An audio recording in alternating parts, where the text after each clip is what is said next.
Innovations and creativity in science, engineering, technology, and math will be the drivers of tomorrow's economy. Jobs, jobs, jobs, jobs. Jobs.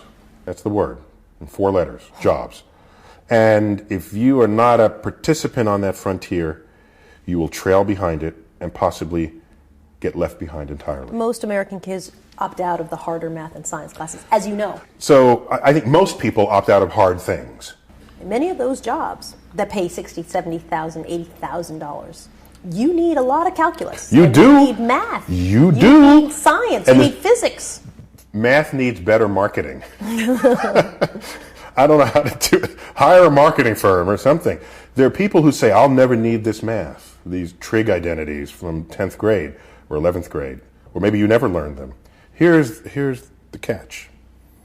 Whether or not you ever again use the math that you learned in school, the act of having learned the math established a wiring in your brain that didn't exist before. And it's the wiring in your brain that makes you the problem solver. Why did you become a scientist? Since age 9, the universe chose me in a first visit to the local planetarium, the Hayden Planetarium in New York City.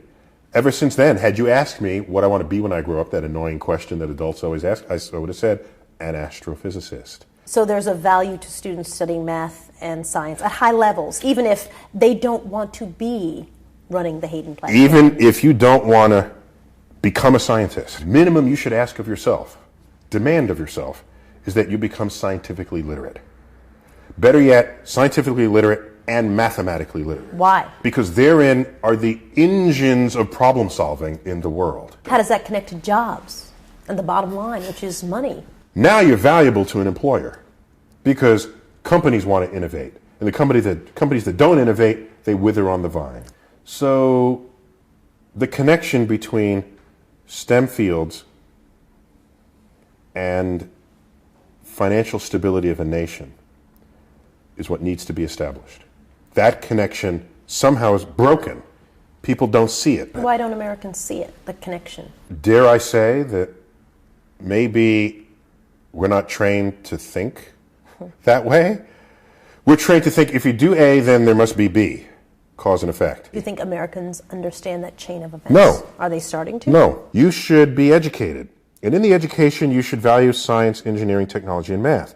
If you do so, you get to innovate and invent new industries, new economies. If you invent new economies, everybody has jobs tomorrow. That's a chain of events. That's not A equals B. You've got to go through 3 other variables to get to D.